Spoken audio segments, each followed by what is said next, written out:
कि हम कुछ सोच रहे हैं या कुछ अट्रैक्ट करने की कोशिश कर रहे हैं। लॉ ऑफ अट्रैक्शन का मतलब ये है कि कुछ अट्रैक्ट करना है ना अपनी तरफ।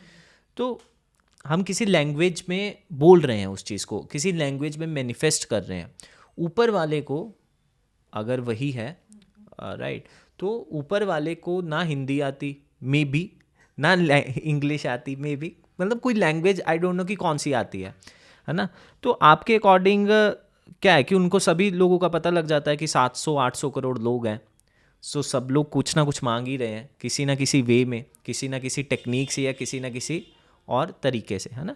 तो उनको कैसे समझ में आता है, या ये ब्रह्मांड को कैसे समझ में आता है कि कब और क्या? आपके घर एक रिलेटिव आया दूर का और आपकी बड़ी प्रेज करी, बड़ी तारीफ़ें करी आपकी, लेकिन कभी कभी ऐसा हुआ है क्या कि किसी ने बहुत तारीफ़ करी चेहरे पे आपके, पर आपको लगा नहीं यार ये ऐसे झूठ बोल रहा है, इसके मन में कुछ और चल रहा है? हुआ है आपके साथ? हाँ, कुछ ऐसा लगता है कि यार ये इसके वर्ड्स और एक्शन मैच नहीं कर रहे। और कुछ ऐसे भी लोग मिले होंगे आपको जो मुंह पे आपको बहुत उल्टा सीधा बोलते होंगे, पर आपको पता होगा अरे यार ये मेरा सच्चा वाला दोस्त है, ये मेरा अच्छा सोचता है, राइट? बिल्कुल, क्या आपको उसकी भाषा से फ़र्क पड़ रहा है? उसके इमोशन से फ़र्क पड़ इमोशन रहा से है? बना। यूनिवर्स की यही लैंग्वेज है, इमोशंस। उसको ना हिंदी आनी, ना पंजाबी, ना गुजराती, ना मराठी, उसको आपके इमोशन समझ में आते हैं। आप यहाँ पे मुख बोलते हैं ना, मुख में राम बगल में छुरी, तो आपने मुंह पे तो बहुत अच्छा अच्छा बोला हुआ है, भगवान ये दे दो वो दे दो, भगवान मैं आपको बहुत मानता हूँ, अंदर से गालियाँ दे रहे, अरे भगवान आपका ध्यान मेरे ऊपर नहीं है, मतलब इस तरह की बातें आप कर रहे हो, उसको इमोशन समझ में आता है। तो हाँ, जो आपका भाव है वही आएगा आपकी लाइफ में।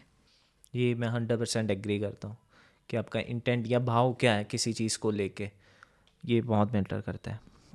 अच्छा, मुझे आप ये बताइए कि जैसे भगवान की मर्ज़ी के बगैर कुछ भी नहीं होता है, राइट? मतलब ऐसा हम सुनते हैं, आपने भी सुना होगा, आई होप, है ना। तो जो बुरे लोग हैं, राइट, या फिर जो बुरे करने वाले हैं, लेट्स सपोज कि हम ना रेपिस्ट, मर्डरर, काइंड ऑफ बहुत बुरे लोग, टेररिस्ट, है ना। तो भगवान ने ऐसा क्यों किया होगा, या उन्होंने कैसे ये अलाउ कर दिया कि ये हो जाए? और मेरे माइंड में एक और इसी का सेकंड क्वेश्चन भी है कि जो बुरे लोग हैं उन्होंने भी सोचा, उन्होंने भी अट्रैक्ट किए होंगे बुरी चीज़ें, राइट, और उनका बिलीव इतना स्ट्रांग हो गया, या उनकी ये टेक्निक इतनी बार कि वो कर भी जाते हैं ऐसा कुछ।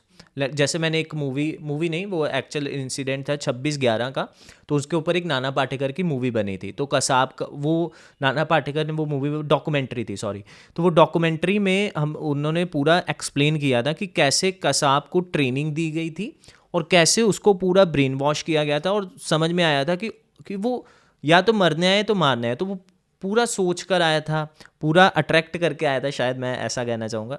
तो ये कैसे होता है कि बुरे लोगों का भी फिर, क्योंकि अलाउ तो भगवान ही कर रहे हैं ना, कि अगर इसकी ये मंशा है, ये अट्रैक्ट करना चाह रहा है, तो मेरी भगवान की मर्जी है कि जाओ, 100% भगवान। भगवान की मर्जी है कि ये तुम्हें नहीं मिलेगा, तुम्हारा गलत अट्रैक्शन है भाई, तुम्हें नहीं दे सकते। 100% भगवान की मर्जी है। मैं भी बोलती हूँ कि भगवान जो चाहता है वही होता है, उसकी मर्जी के बिना एक पत्ता भी नहीं हिलता। और ये भगवान कहाँ है? ये भगवान यहाँ है, आपके अंदर, आप ही हो। You are the creator, operator and destroyer. तो जब मैं ही ब्रह्म हूँ, मैं ही यूनिवर्स हूँ, मैं ही भगवान हूँ, तो जब मैं भगवान हूँ तो मेरे अपने रूल्स हैं, मेरे हिसाब से, मेरे एथिक्स के हिसाब से जो है मैं वो करूँगी। तो मुझे जो क्रिएट करना है, I am creating it for my self, I am destroying anything good और बैड, और ऑपरेट भी मैं ही कर रही हूँ। तो ये आप समझ लो कि एक भगवान हम सबके अंदर बैठा है। अब ये भगवान कुछ भी कर सकता है, अच्छा भी और बुरा भी, लेकिन ये पावर आपकी अपनी है। आप किसी ऐसे एनर्जी को नहीं बोल सकते कि एक कोई ऊपर से बैठ के आपको ऑपरेट कर रहा है। उसने सारी शक्ति आपके अंदर दे दी, आपके अंदर है। अब आप उसका क्या करना चाहते हो, आपके पास वो शक्तियाँ, what you want to do. कि भगवान ने हमें फ्रीडम दी हुई है कि कर्म तुम्हारे हाथ में है। कर्म तुम्हारे हाथ में, तुम्हें सारी शक्तियाँ दे दी ना, तुम्हें लॉजिक दे दिया, तुम्हें इतने सारे रिसोर्सेज दे दिए, तुम्हारे लिए सृष्टि बना दी, सूरज पानी हवा सब दे दिया है ना। We have many things. यही है, कुछ लोग हैं जो जंगल काट रहे हैं, और वही कुछ लोग हैं जो ट्री प्लांटेशन कर रहे हैं। आपकी नीयत है, आप क्या करना चाहते हो सृष्टि के साथ। यू आर द रचयिता, you are the creator. Got it. ठीक है।